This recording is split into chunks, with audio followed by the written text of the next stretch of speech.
Olá, eu sou Luísa Sassi, educadora. Hoje nós estamos aqui para dar boas-vindas a mais um podcast da Escola de Paz do Instituto Gay-Lussac. O objetivo do podcast é a gente criar uma rede de colaboração para que a gente possa orientar os pais a fazer uma educação, a criar um caminho de educação melhor para os filhos. Hoje nós estamos aqui com Bianca Naves, que é uma pediatra renomada da nossa cidade, mãe da nossa escola, e que vai nos ajudar a pensar sobre como conduzir o tempo de tela das nossas crianças e assim como valorizar a infância e como desenvolver espaços de brincadeiras para os nossos filhos. Oi, Bianca, Olá, tudo bem? Luísa, tudo bem? Primeiro, queria te agradecer nessa oportunidade, porque é sempre importante, eu acho, que ter os pais na escola e você, como uma médica renomada, acho que pode contribuir, né, para tudo aquilo que a gente vem pensando sobre a educação das crianças. E a gente já conversou aqui, né, com outros médicos e eu queria que você trouxesse para a gente um pouco o que você pensa hoje, né, com o grupo de crianças que você atende no consultório?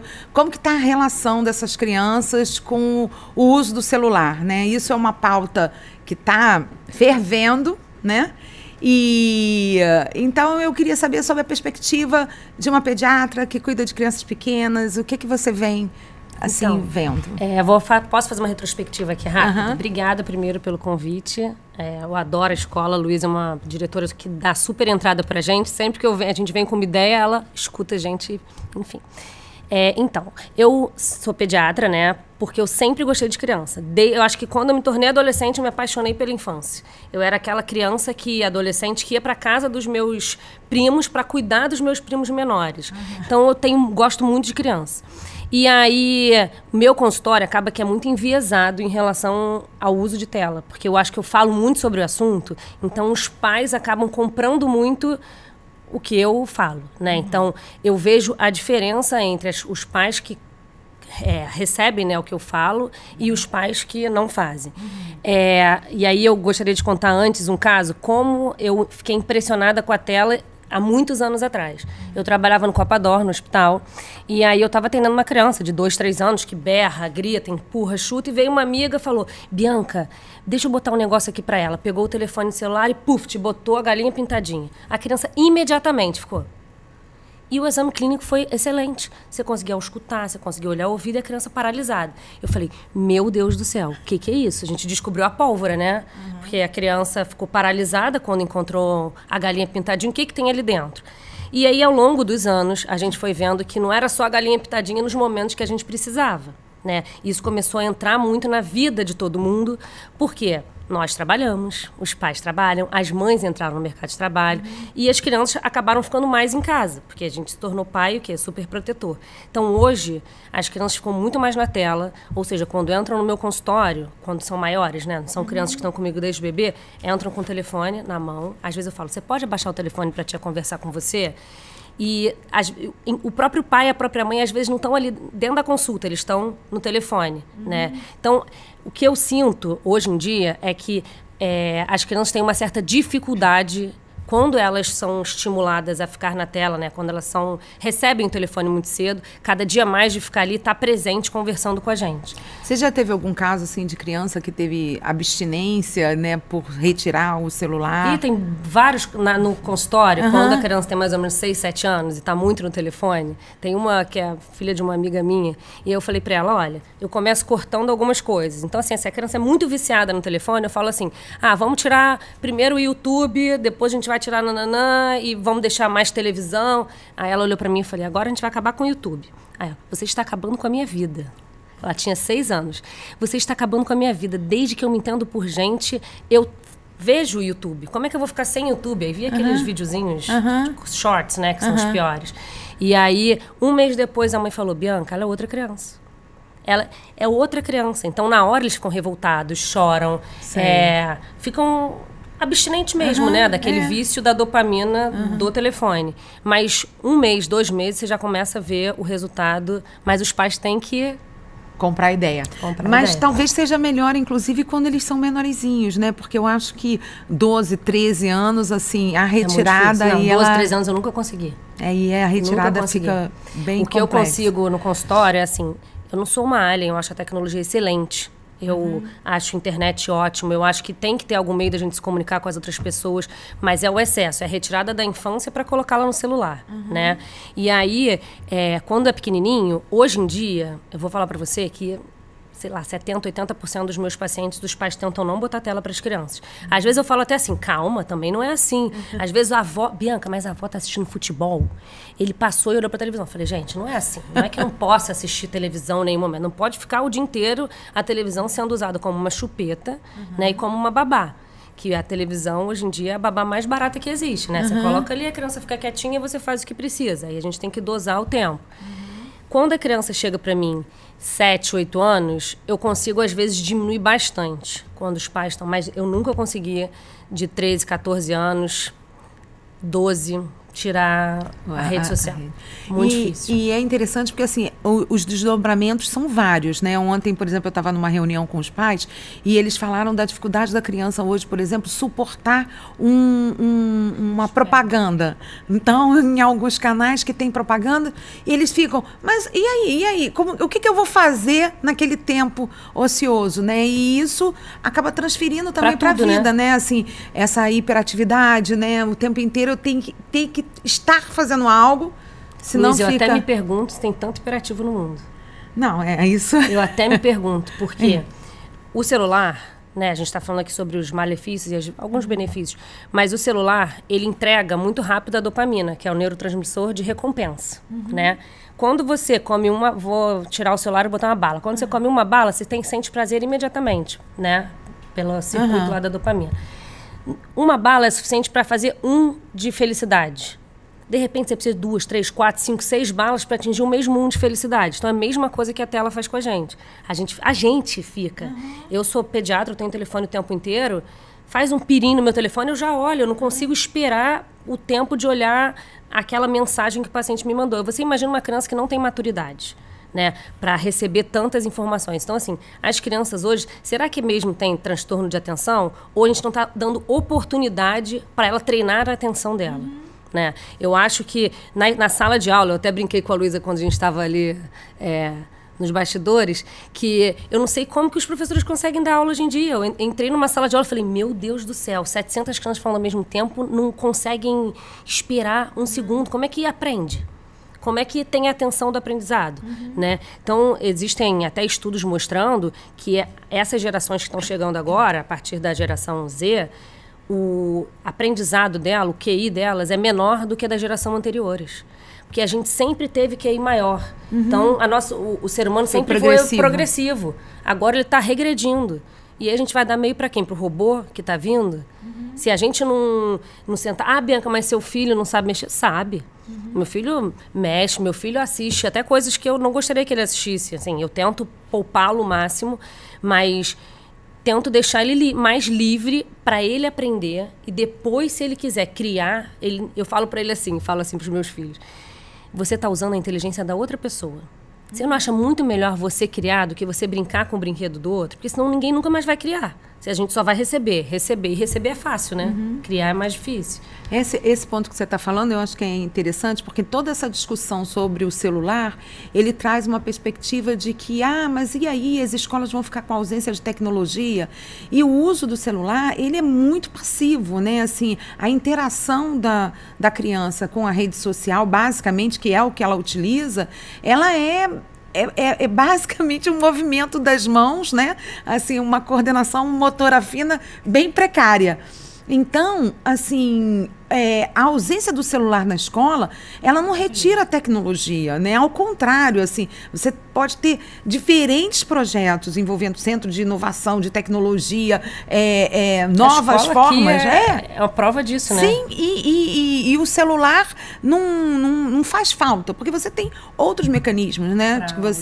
Para usar a internet, para fazer pesquisas, para você não... Porque o uso do celular, ele hoje em dia, entre os adolescentes, né, e as crianças, ele está muito voltado para as redes sociais, né? Assim, ele tem uma Inclusive o WhatsApp é uma rede social. Sim. Né? Se você pensar, obviamente não é uma rede social que você fica se postando o dia inteiro só vendo a parte boa da vida dos outros, mas é uma rede social.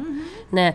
E aí, agora que a gente entrou nessa parte da social, vou citar o que o meu filho pediu para eu citar aqui dos japoneses. Né? O quanto a rede social é prejudicial na infância.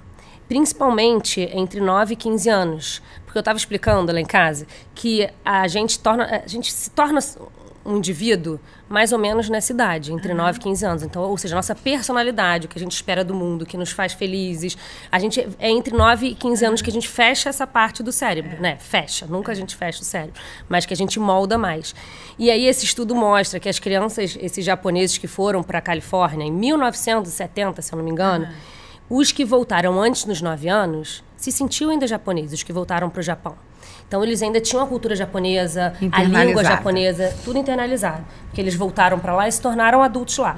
Os que estiveram nos Estados Unidos entre 9 e 15 anos, que foram os adolescentes e pré-adolescentes, e voltaram para o Japão, né, que viveram nos Estados Unidos nessa época, não se sentiam mais japoneses. Porque a cultura deles era americana. Então, eles tiveram dificuldade de readaptação. E os que tinham mais de 15 anos, quando chegaram nos Estados Unidos, também se sentiam japoneses porque foram criados no Japão durante essa fase. Então, por que eu expliquei isso para eles? Porque eu falei, filho, não é porque eu sou chata, é porque você está na hora de de formar a sua personalidade, o que você espera do mundo. Se você ficar se comparando com o outro na rede social, ou se você ficar só querendo jogar joguinho, você vai ficar viciado em coisas, ou as coisas serão importantes para você que não são importantes, na verdade. Né? O que é importante? É importante saber olhar o outro, ter empatia. Depois eu até queria que você me falasse o que você acha que as crianças têm menos empatia hoje, porque eu tenho a percepção de que quando a criança fica muito exposta à violência, ela tem dificuldade de entender o outro, porque ela não aprendeu a empatia. Porque a empatia também se aprende, né? Então, a personalidade da criança, ela é formada mais ou menos nessa época, que é a época que a gente acha que pode dar um telefone celular para a criança. E um telefone celular, se fosse um telefone celular só para jogar joguinho 2, 3 vezes por semana, não tem problema. O problema é que ele fica no bolso. A gente tem vontade cada vez de pegar mais a todo momento. E, inclusive, alguns estudos mostram que não adianta botar o telefone no bolso, nem na mochila, tem que ficar fora. Porque senão a criança fica o tempo inteiro pensando naquele telefone, se tocou, se não tocou, se vai tocar, se alguém vai mandar mensagem. Então tem que ficar fora, distante do alcance, né, do radar dele ali. E aí eu queria, enfim, ver a sua percepção sobre empatia das crianças. Antigamente, a gente quando ficava solto, porque hoje em dia as crianças têm menos oportunidades de aprendizado. Né? Nós somos interação, pais, né? De interação. Nós somos pais, e eu me coloco nessa, porque eu tenho um filho de 8 e um de 10, nós somos pais muito preocupados com qualquer coisa que possa acontecer com o nosso filho. Né? Então, se vai descer pro peito, desce com a babá. Se vai descer no céu, não fica, a criança não fica sozinha 1 minuto. E aí, a gente entrega o telefone para a criança e a criança está cada vez mais jogando joguinho e tal. E aí eu sinto que hoje em dia as crianças têm uma dificuldade de empatia mesmo, de se colocar no lugar do outro. Eu estou vendo que tem talvez um pouco mais de bullying do que tinha antigamente, um pouco menos de parceria entre as crianças, né? Aí eu queria saber o que você acha... Olha, eu te entrevistando. Eu queria saber o que você acha disso na escola, se você tem percebido isso também no dia a dia da escola. Eu acho que faz sentido, como você falou. Eu acho assim, a questão da empatia, a questão de reconhecimento do outro, da consideração com o outro, né? Da harmonia nas relações. Não é que não vai haver conflito, mas como que vai ser encaminhado aquele conflito? Eu acho que hoje na escola isso aparece de uma maneira mais intensa. Eu definitivamente acho que não se educa mais com exemplos do que com palavras. Embora a escola tenha muito discurso, eu acho que é no exemplo, né? E eu acho que hoje a sociedade ela está muito individualista. Então eu acho que as crianças elas recebem isso das suas famílias também. As pessoas pouco preocupadas, uma competitividade, né? Até outro dia a gente também conversou sobre isso, que eu fico pensando assim, quando eu vejo os pais querendo que todas as crianças fiquem iguais, aquilo me assusta um pouco, porque eu não acho que elas querem todas iguais, com o mesmo pijaminha ou com a mesma roupinha, pela identificação, e sim para que não apareça a diferença. Entendeu? E aí, isso traz uma questão que eu acho que é uma reflexão para a escola. Porque a escola é o espaço da diferença e cada um é de um jeitinho. Não tem outra forma. Que bom, né? Que e é que assim. bom, né? Às vezes a gente fala com as crianças, basta a gente olhar para os nossos rostos. Basta isso, para a gente ver o que é cada um. Não tem ninguém, né, um igual ao outro. Mesmo os gêmeos, a gente vê lá, né, as personalidades de cada um. Então, eu acho que é uma questão importante. Tanto é que a escola hoje tem no currículo, né, dentro do currículo, por exemplo, de Direitos Humanos, Salvaguarda, a gente está trabalhando o tempo inteiro essas questões de como se colocar no mundo. Quando a gente faz um projeto por um mundo melhor de responsabilidade social, a gente quer mostrar para essas crianças, olha só, precisamos ter compaixão, precisamos entender que tem diferenças no mundo e é sensibilizando, né, pelo exemplo, porque eu não acredito que seja só falando, né, eles entendem muito pela vivência. E eu acho não deixar passar nada. Eu acho que qualquer situação na escola, que às vezes a gente entende que é uma bobagemzinha entre crianças, eu acho que sempre a gente tem que analisar para trazer a reflexão, né? Porque as crianças têm uma perversidade. Sim. E isso, do ser humano, isso. E elas não controlam isso de uma maneira como o adulto controla, né? O lobo frontal, que é o último... Ainda não está... A ficar maduro. Isso. Que fica não maduro na adolescência, completamente. Não está formado. Então, essas coisas, elas existem na escola. Só que a escola precisa trazer luz para isso e falar, olha... A sociedade não é assim, isso não está certo. Ou, às vezes, mesmo com as famílias, trazer as famílias e falar, isso não é um bom exemplo. Isso não é bacana. Recentemente a gente teve uma situação dessa, né? Não dá para fazer uma festa, convidar para uma festa na escola e não chamar a turma inteira, sabe? Isso não é empático. Isso a gente não está ensinando para as crianças coisas boas. Então, eu acho que a escola não pode negligenciar. Crianças, né? Eu vi que eram menores de 10 anos. Crianças, exatamente. Mas... não tem, eu acho que a escola não pode ter espaço para assim, mas minha filha não se dá tão bem com ela. Bom, então não pode ser um convite na escola, né? Se dá bem com todo mundo, sim, né? Sem dúvida. Mas eu acho assim, o respeito, né? Se eu estou num grupo de 20 crianças, 5 não vão, assim, isso ser feito dentro da escola, buscar as crianças aqui, quer dizer, como que os outros, né, se sentem, né? Quando os meus filhos entraram aqui na escola, bem pequenininhos, né? A Juju no maternal e o Antônio no jardim 1. E aí, sempre que entrava um amigo novo, eu ficava, Antônio, Júlia, chama eles para brincar com vocês. Vocês gostariam? Eu sempre faço eles pensar assim, vocês gostariam que acontecesse isso com vocês? Ou seja, você gostaria que sua amiga que você estivesse brincando sozinha no recreio, todo mundo junto? Quando você olhar alguém, convida, a pessoa pode não querer, mas convida para ser do seu grupo, né? E aí ela tenta fazer isso. Eu acho que isso a gente mas eu acho que é ensina. Repetição.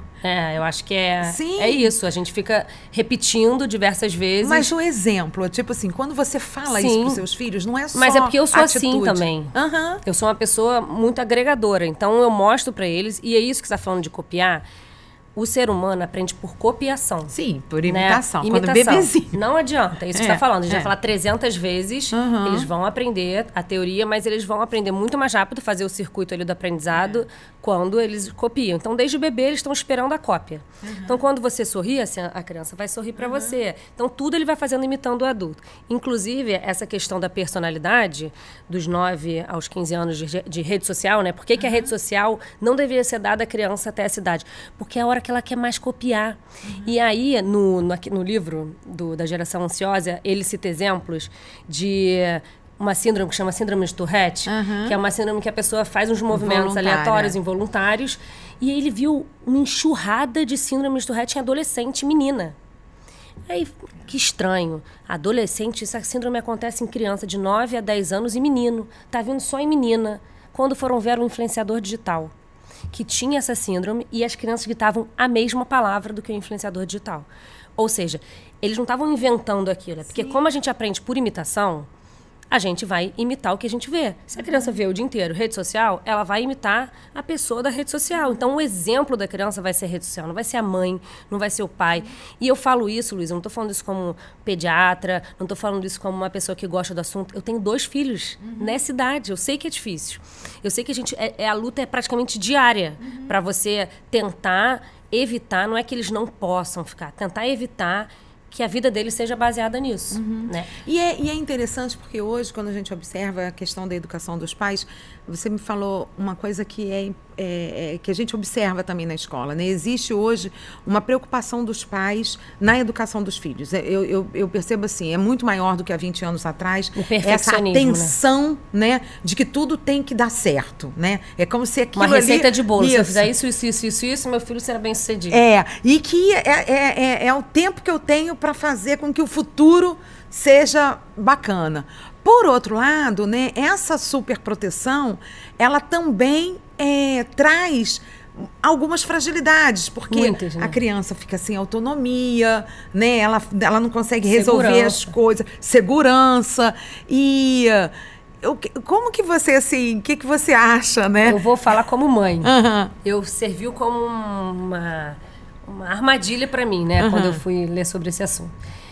A gente, pai, mãe, tem medo do que pode acontecer com nossos filhos, né? A gente cresceu escutando, cuidado, alguém pode pegar seu filho ali, cuidado, seu filho pode sofrer um sequestro, qualquer coisa. Então a gente foi super protegendo as crianças, né? Então as crianças, é isso que a gente falou antes, não ficam mais sozinhas. Eles não têm mais a oportunidade de aprendizado sozinho.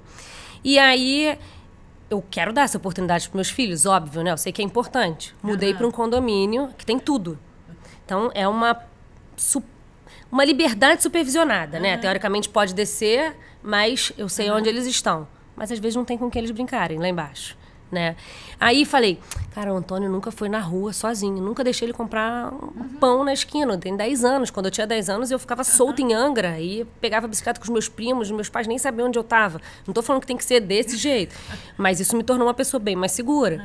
E aí falei, então tá, Antônio, Júlia, vocês vão lá embaixo, na casa da sua avó, tem uma padaria em frente, vão atravessar a rua e vão comprar o pão. Vou te falar como eu senti com a mãe. Fiquei olhando eles atravessarem, aí eles entraram na loja de conveniência. Eu fiquei escondida, olhando para ver o que estava acontecendo ali.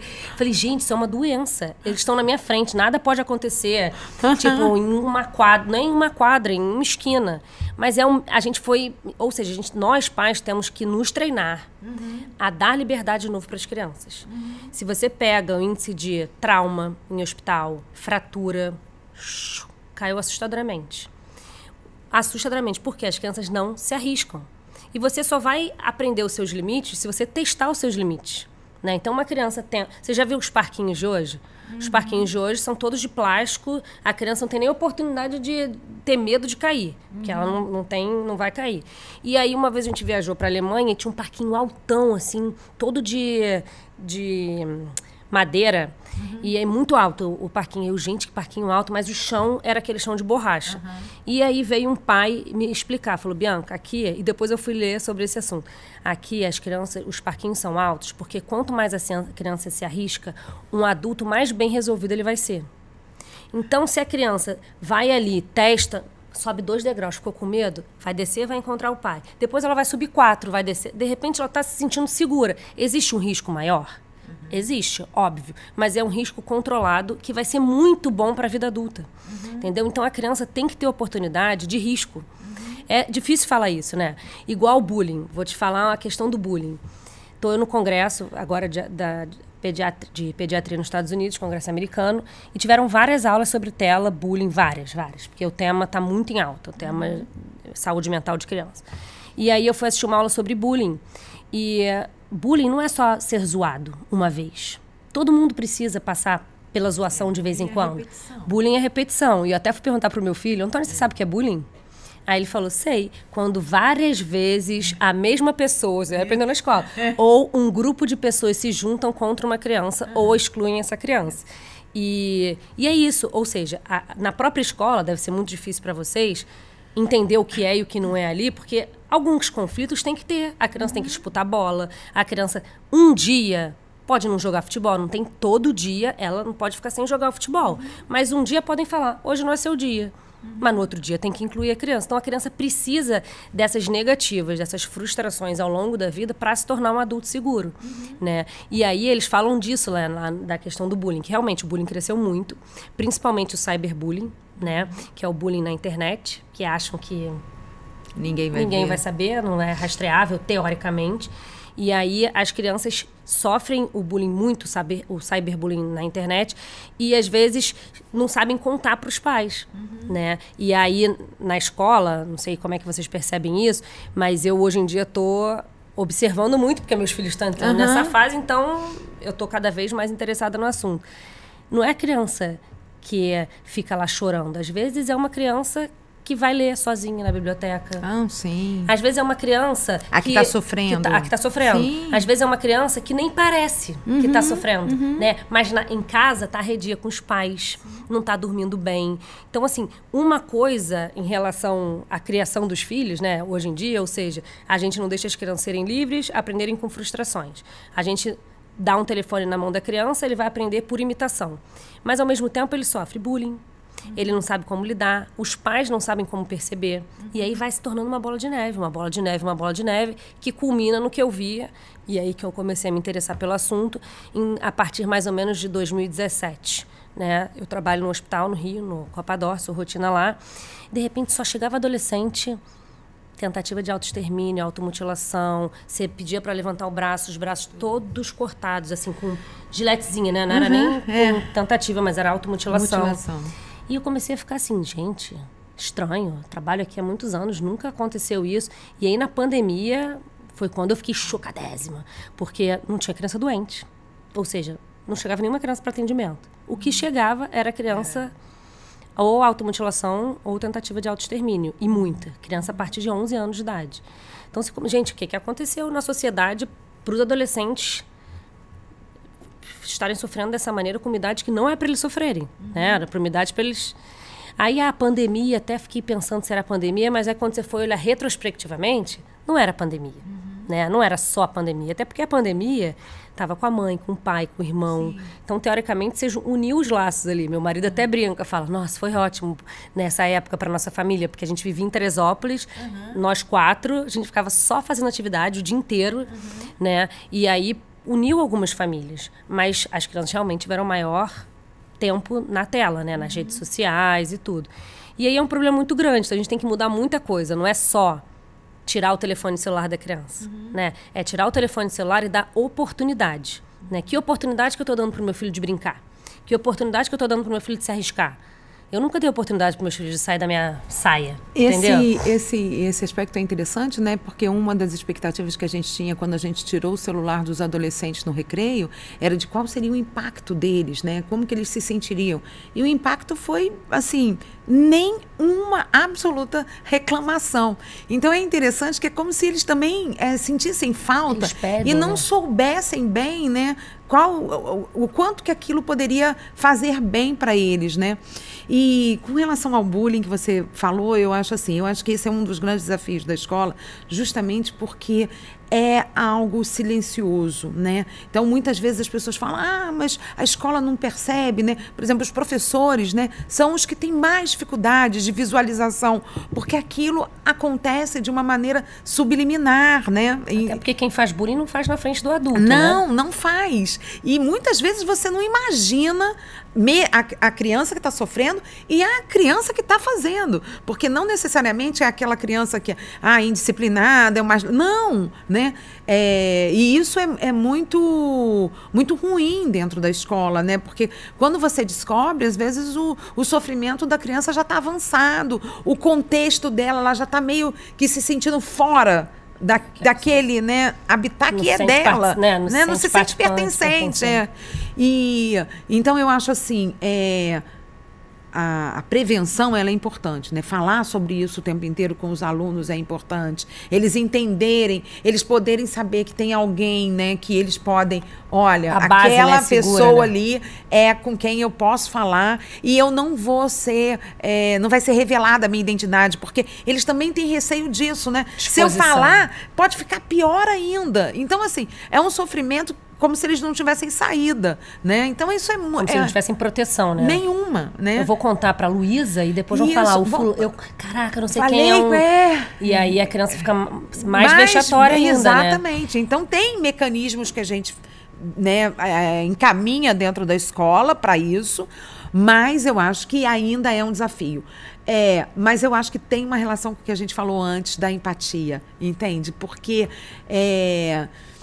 é preciso que eles se sensibilizem com aquilo que eles estão produzindo, né? Vem com uma névoa de que é uma brincadeira, né? E na verdade não é uma brincadeira, e o quanto, né? magoa a pessoa, né? Porque se o outro não gosta, não é uma brincadeira. Igual né? mãe, eu estava te contando o caso, se a criança está nervosa e que vai bater no rosto da mãe, ultrapassou o limite.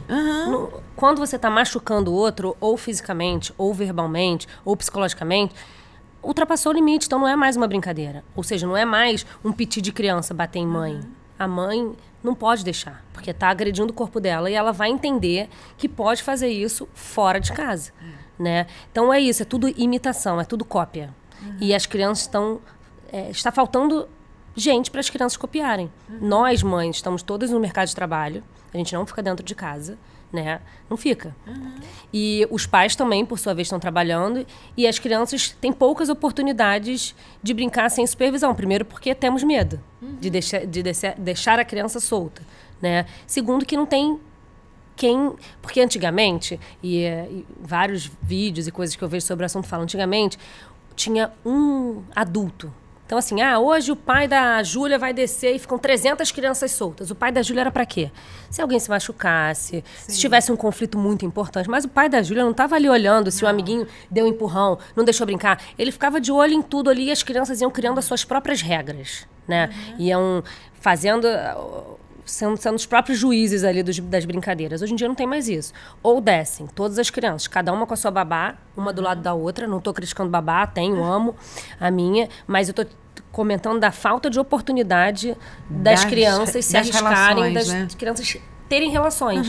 Né? As crianças não estão conseguindo fazer as suas relações no momento que elas precisam fazer as relações. E aí a escola entra como um meio muito importante disso. Na verdade, muitas crianças têm só a escola como meio de brincar, de ter relacionamento com outras crianças. Né? Tem várias crianças que brincam em prédios que não têm play. E aí, o que elas fazem de manhã, de tarde? Ou vão para alguma aula estruturada, balé, inglês, jazz, ginástica, ou ficam em casa vendo televisão. Né? E aí tem a escola, vão para quê? Vão para a escola. Mas elas não vão para a escola só para aprender. Elas estão indo para a escola para se relacionar. Elas estão indo para a escola para aprender a brincar. Né? Eu vejo muito Gay-Lussac que vocês deixam as crianças brincarem, fazerem as coisas... para mim, a cereja do bolo daqui da escola, eu sempre falo isso para os meus pacientes, é a educação infantil. Para mim, não tem nenhuma outra época da escola que se compare à educação infantil daqui. Assim, eu sou apaixonada pela educação infantil daqui. Pelo livre brincar, pela criança ser protagonista, isso para mim faz muita diferença, principalmente na criação dos meus filhos, eu vi. Só que eu acho que mais para frente, ou seja, ensino fundamental, até ensino médio, eu ainda não entrei com o filho no ensino médio, tem poucos pacientes nessa idade, porque eu tenho 9 anos de consultório, então a maioria dos meus pacientes foi crescendo comigo, alguns entraram depois, mas assim, eu vejo que eles não têm a oportunidade de brincar. Né? Então, enfim, eu estou jogando para você, eu não sei se tem uma maneira de a gente aumentar essa possibilidade, e aí alguns lugares eles até brincam, até falei com uma amiga minha, olha, a gente tem que pegar um dia livre e botar para as crianças descerem pro play sem nenhuma atividade, porque hoje a minha filha tem inglês, amanhã a sua tem balé, então às vezes elas não encontram um horário livre, né? E quando estão livres não tem com quem brincar. Aí quem sabe a gente pode aumentar o tempo do recreio, ficam né? Eu acho que é uma... Meu filho não come. Ele chega com a comida... Mãe, não comia. Eu falei, você tá bem, filho? Tá, então fazer o quê? Não comeu. Porque tem que entrar na fila do futebol. Entendeu? Então, assim, falta oportunidade, mas sério, falta oportunidade para as crianças. Eu fico assim, gente, coitada das crianças de hoje em dia. Eu tenho pena, às vezes, eles não têm a vida que... A nossa vida já não foi igual a dos nossos pais. Mas a gente ainda tinha alguma liberdade. Tinha, né? Eu acho que era. A gente descia pro play, todo mundo... Não tinha televisão, o que a gente via, Luísa? Via de manhã a televisão, era restrito demais. De tarde não tinha o que fazer, então de manhã também não. Então eu acho que falta a gente dar essa oportunidade para a criança, entender que a criança não é um ser frágil, ela na verdade é mais forte que a gente. Os ossos dela foram feitos para quebrar menos que os nossos. Uma queda minha vai ser muito pior que uma queda da criança. Então a criança foi feita para o quê? Para experimentar. Virose na criança, que os pais ficam desesperados e odeiam esse tema. Tiram de letra, pegam 30 no mês, 30 no ano, e nós pegamos ficamos de cama, arrasados. Então, assim, as crianças não são frágeis. No livro, ele usa esse nome, antifrágil, essa expressão. Criança é antifrágil, deixa a criança se arriscar. Mas não adianta você trancar em casa, não deixar se arriscar e dar um telefone, que ela está com todos os riscos de todo o universo ali. Tá com o mundo inteiro na mão, né? Bom, a gente já está caminhando para o final, mas eu queria falar um pouco sobre a questão da permissividade, né? Que a gente fala, outra questão assim que eu acho que virou uma certa onda também, da não utilização da palavra não com a criança, é quase que uma expressão, o Freud tem uma expressão que ele fala, né? Sua Majestade, o bebê. É quase que os pais ali à mercê daquilo que os filhos vão colocar como condição, né? Então, se eu posso fazer isso... Os pais pedem permissão aos filhos para fazer determinadas coisas. Isso inverte um pouco, isso estremece, eu acho que o conceito da autoridade. E aí queria te ouvir um pouco, porque a gente tem observado isso aqui, né? Diante de uma intervenção com a criança, os pais muito preocupados... Se a criança vai ficar chateada com ele, né? Exatamente. Você não vai deixar de me amar. Talvez. Essa é uma hipótese. E também como se... qualquer tipo de frustração, né? Uma negativa, isso pudesse abalar a criança psicologicamente, até imaginando que ele seja de fato frágil, né? Porque ele não vai suportar né? Então, existe a psicologia positiva, que é linda, e existe o que alguns pais acreditam que seja psicologia positiva, que na verdade, eu chamo de permissiva, psicologia permissiva. Que é, meu filho manda e eu obedeço. Né? Então, já conversei com você de alguns exemplos. Criança doente que precisa tomar injeção e o pai chega para a criança de 7, 8 anos, meu filho, você quer tomar injeção? Ele não consegue escolher. Ele não tem a capacidade, é uma maldade nossa colocar a responsabilidade de escolha numa criança que não tem maturidade para escolher. Na verdade, toda criança precisa, eles pedem, na verdade, né, Luísa? Ele precisa saber qual é o limite dele. Então, ele vai tentando achar o limite. Se você não mostrar para ele que a linha que ele pode ir até aquela ali, ele vai tentar procurar a linha. E a criança que não acha o seu limite é um adulto muito menos seguro, muito menos competente. Então, o nosso objetivo como pais não é criar adultos felizes e competentes. Então, a gente tem que começar mostrando, não é quem manda, a gente tem que começar quem sabe. A gente já teve experiência na vida, né? Uma coisa é você falar para o seu filho, você vai tomar injeção, porque você está doente. A mamãe entende que vai doer. Eu não estou tirando a parte negativa daquilo. Eu entendo que vai doer, mas nesse momento é isso que a gente precisa fazer para você. Então, existem coisas que a criança precisa que os pais escolham por ela. Escola, por exemplo. Lá no consultório, essa época do ano, eu falo, já está procurando escola, porque tem que procurar, né? Essa época não, agosto mais ou menos que eu começo a falar para os pais. Às vezes vai pai de criança de 2 anos, olha, eu gostei dessas 3 escolas, mas eu vou levar meu filho para ver qual ele prefere. Como é que uma criança de 2 anos vai preferir uma escola? Não tem como ele preferir. Ele vai, naquele momento, talvez ele prefira essa, mas amanhã a outra. Claro. Entendeu? Então, o pai tem que saber o que ele tem que tomar atitude para o filho. Então, existem coisas que não podem. Por quê? Porque não podem. Ou porque não são aceitas na sociedade, ou porque está invadindo o espaço do outro. Então, você aceitaria seu filho de 15 anos batendo no seu rosto? Não. Então, quando ele começar a bater com 2, você vai olhar para ele, vai segurar a mão dele e vai falar, não, você não vai bater no meu rosto. E se ele continuar batendo, você vai continuar segurando a mão dele, até ele se acalmar. Depois que ele se acalmar, você explica. Também não adianta, uma coisa que eu vejo muito, é aquela criança no auge da birra, que não está ouvindo nada. A birra é para bloquear estímulo. Tá o pai. Filho, deixa a mamãe te explicar. Olha, você não pode botar a mãozinha aí, porque vai queimar o seu dedo. Tira a mão, a criança nem está ouvindo, tira a criança da situação, segura a criança, abraça, mostra que ele tem um porto seguro e depois explica para a criança o que está acontecendo. Naquele momento, ele precisa de uma pessoa que decida por ele. E muitos momentos na vida a criança precisa que a gente decida por ele. Os meus filhos não têm maturidade de decisão para muita coisa. Eles podem escolher sim, se eles querem levar de merenda maçã ou banana. Mas eles não podem escolher se eles vão levar Oreo ou banana. Não podem, porque eles têm que levar uma fruta. Ah, mas eu não quero comer fruta. Mas você precisa comer fruta. É importante para a sua saúde comer fruta. Ponto. Ah, vai ficar chateado porque eu não deixei ele levar a hora aquele dia? Tudo bem.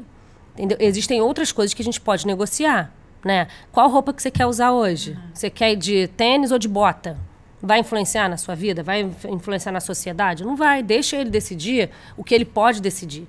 Decide por ele o que você tem que decidir. Então, por exemplo, uma escola, quem tem que decidir a escola que o filho vai estudar é o pai e a mãe, de acordo com o que ele deseja. Então, eu escolhi a escola dos meus filhos. Eu nunca cheguei... Tudo bem, eu vou falar pra você que o Antônio... Quando eu me mudei pra cá, eu morava no Rio, né? Eu fui de Niterói, morei no Rio e depois eu quis voltar. E sempre quis que as crianças estudassem aqui, porque eu estudei aqui no meu último ano. Só que eu não consegui vaga, porque cheguei no meio do ano e o Antônio foi pra outra escola. Ele foi muito mais feliz aqui do que lá, né? Mas eu nem dei oportunidade dele querer continuar na outra escola. Por quê? Porque eu sabia que aquela decisão era minha, não era dele. Né? Essa decisão influenciava a vida dele mais para frente e era uma decisão muito importante. Então é isso que você falou. Existem coisas que os pais não têm que pedir para o filho permissão. Né? Filho, a gente pode sair hoje? Não. Filho, hoje a gente vai sair, a gente vai fazer isso, isso e isso. Eu não quero ir. Mas a sua família vai. A sua família sou eu, seu pai, sua irmã e todo mundo vai junto. Mãe, não quero ir na festa do filho. Porque às vezes rola isso, né? Quando a criança vai crescendo. Eu não vou na festa com a Júlia porque eu não conheço os amigos dela. Vai na festa dela e você vai conhecer os amigos lá, porque você não vai ficar em casa sozinho.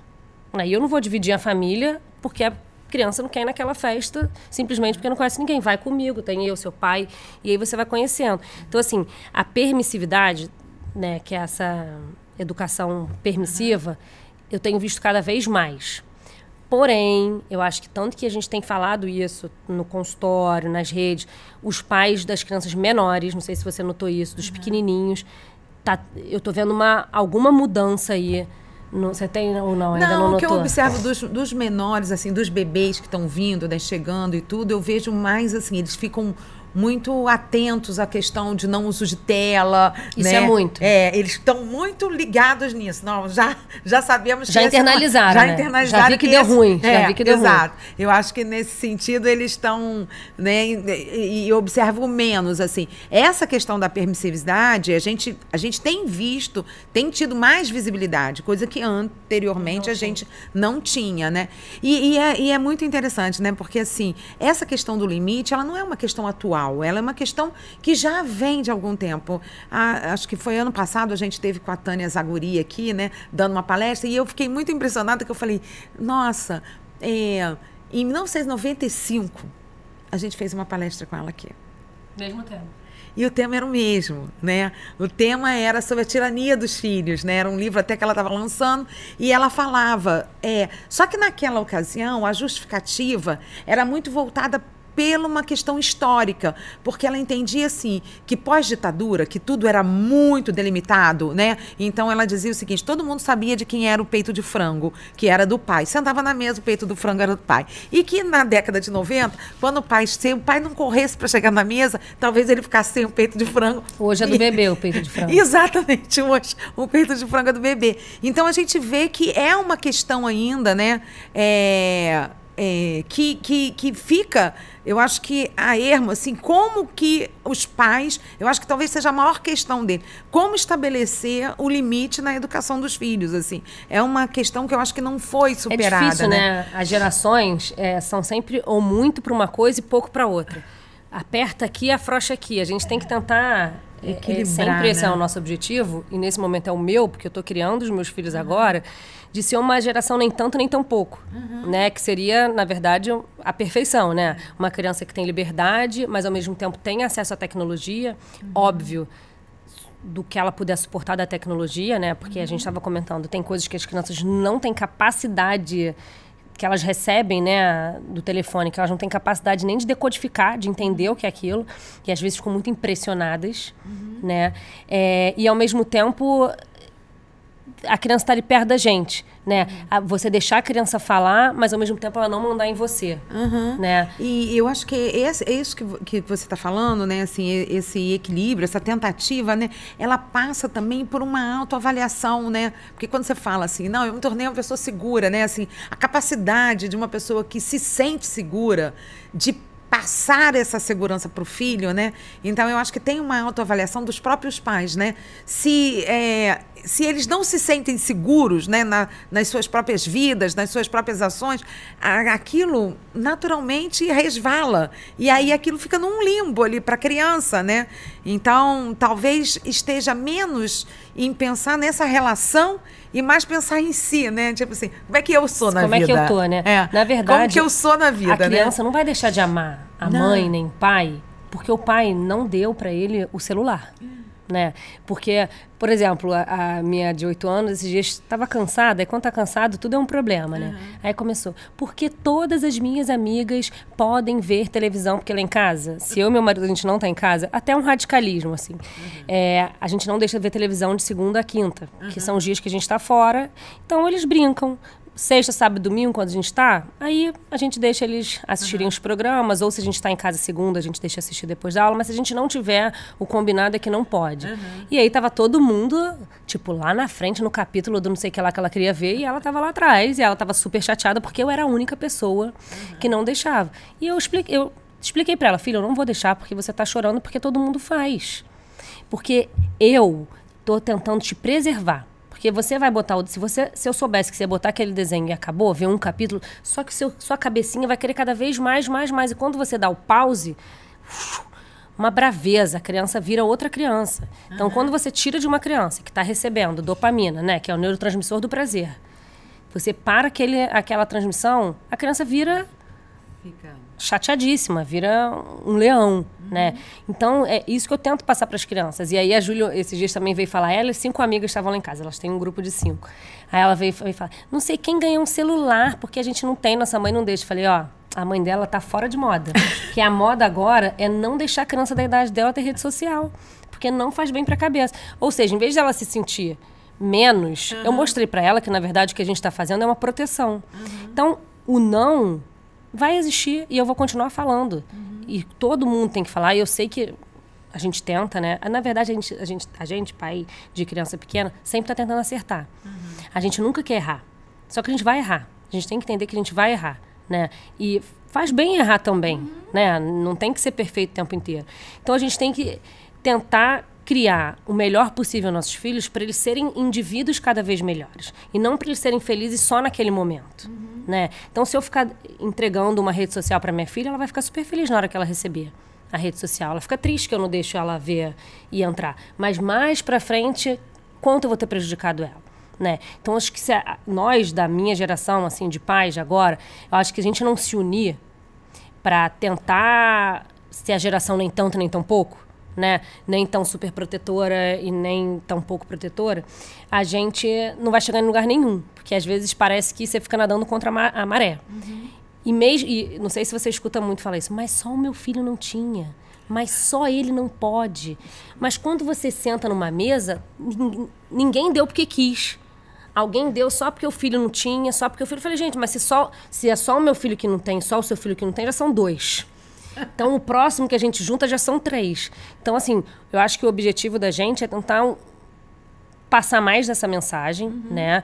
Vamos juntos evitar que as crianças caiam nessa cilada, porque é uma cilada. E essa expressão, né, que você está falando dos pais é uma expressão recente, né? Porque, assim, que eu... há alguns anos comecei a estranhar, porque assim, o que sempre foi o discurso dos adolescentes, e para os pais a retórica era sempre a mesma, né? Quando um adolescente falava, pai, todo mundo tem. A resposta você não é todo mundo. Você não é todo mundo. Eu quero saber de você. Essa era. Hoje, às vezes eu recebo os pais que falam para mim, Luísa, mas todo mundo tem. Mas, eu falo, mas você sabe por quê, Luísa? Porque liga com a parte social. Quando você está fora de alguma coisa social e todo mundo quer estar dentro, você vê pequenininha menina, quando começa a fofoca, a menina já está lá querendo saber da fofoca. Então, quando você tira o social, ou seja, está todo mundo socializando no WhatsApp, no Instagram, como que meu filho não vai socializar? Mas ele vai ficar excluído? Coisa, você não acha que isso tem uma relação? Aí eu penso um pouco assim, essa era uma preocupação que eu tinha com meus filhos, assim, cara, da identidade, de não querer ser igual, de definitivamente não querer ser igual para ter uma identidade própria, entendeu? O que está todo mundo fazendo? Assim, eu costumo dizer, minha filha fala, mãe, eu acabei incorporando isso. Eu chego numa loja, vai comprar alguma coisa, aí a pessoa fala assim, nossa, mas todo mundo gostou desse. Eu falei, essa definitivamente não vai ser a que eu vou querer comprar, porque eu não quero igual a todo mundo. Não, você quer que a sua filha tenha identidade. A minha é... Sim, mas eu também não quero, eu digo pai, né? Estou falando como não como pediatra, como mãe. Eu quero que meus filhos tenham identidade, mas ao mesmo tempo a gente também não quer que eles sejam excluídos. Sim, né? Sim. A gente quer que eles socializem, porque o ser humano é socializável e aprende por imitação. Então, se está todo mundo ali e a Joana não tá, como que a Joana vai se comunicar? É isso que as pessoas pensam. Mas a gente, tirando o telefone da escola, já é muito... Outra coisa, grupo de escola. Tava num grupo... De quê? De mães? Grupo de mães. Tava num grupo conversando e aí falando sobre esse tema. E aí eu falei, gente, criança não precisa, enfim, de WhatsApp para se comunica na escola. A mãe, mas como é que eu vou saber a hora que saiu da escola? Eu falei, o sinal não é meio-dia? Meio-dia, hora de sair, a hora que a criança vai sair. Você não precisa falar com ela, porque você sabe que meio-dia, é só você estar na porta da escola meio-dia que ela vai te encontrar. E como é que faz trabalho em grupo? Porque os trabalhos em grupo hoje são no WhatsApp. Aí eu falei, então vamos mudar como é feito o trabalho em grupo. Se o trabalho em grupo é feito no WhatsApp, a gente vai chegar na escola e vai falar, olha, os trabalhos agora são todos feitos no WhatsApp. Se a gente não quer que as crianças tenham um WhatsApp pequeno, vamos fazer outra forma de fazer trabalho em grupo. Vamos juntar na casa de alguém, vamos depois da escola ficar numa sala de aula fazendo trabalho em grupo. Então, assim, tudo é uma justificativa para tentar tirar a sua responsabilidade de dar para o filho uma coisa que não é para ele ter naquele momento. Então, tudo isso é para tirar a culpa, né? Porque o pai sabe que não está fazendo certo. Nenhum pai, em sã consciência, que quer o bem do filho, psicologicamente dizendo, vai deixar um filho de 10, 11, 12 anos entrar na rede social ou ter um WhatsApp sem supervisão. É muito mais fácil você deixar sem supervisão. É muito mais difícil você dizer não, né? Só que o pai, com certeza, não está... Se você sentar, deitar ali, ele não está 100% confortável. E aí ele arranja justificativas, que é isso. Todos os amigos estão, o grupo da escola está ali, meu filho não está. Trabalha em grupo. Então, qualquer coisa vai justificar para tirar a culpa. Né? Então, a gente tem que ter coragem, como pai e mãe, de falar, não está na idade, vamos nos unir. Final de semana, pode vocês... Todo mundo ir lá para casa. No outro final de semana, vai para casa de não sei quem. Para tentar diminuir isso nas crianças, né? E aí a escola acaba com todo o impacto, que são crianças com atenção fragmentada, que não conseguem, às vezes, ter uma linha de pensamento. As notas caem, porque a criança não consegue se concentrar para aprender o que a professora diz. Então, são N fatores, né? Não é um fator só, não é assim, tirei a rede social, meu filho vai tirar nota 10. Não é isso. Ele precisa de várias outras coisas. Mas que telefone demais, que rede social fora da idade impactam assustadoramente no desenvolvimento da criança, né, como pessoa, como indivíduo e até com aprendizado, isso não tem mais o que discutir. Tem 300 artigos, não tem mais como discutir. A gente já teve o experimento, né? A geração Z foi um experimento, né? E a gente viu, não que eles não tenham dado certo, porque eu acho isso até uma maldade, né? Que às vezes fala, a geração Z foi uma geração... Não, tem várias pessoas da geração Z que são maravilhosas, muitos. Mas a gente viu que tiveram muitos impactos negativos, né? Muitas sequelas. Pô, aumentar em 200% a ansiedade é muita coisa. Como eu leio muito sobre o tema e o Instagram pega o que a gente gosta, essa semana eu recebi 300 coisas. Curso de psiquiatria infantil. Agora, a porcentagem de crianças com doenças psiquiátricas está igual a de adulto, para chamar pessoas para fazer. E tá... É justo com as crianças a gente fazer isso com elas? Não. Não é, então a gente precisa mudar. Né? Ontem, essa questão, ela também está banalizada, né, da saúde mental também com as crianças, né?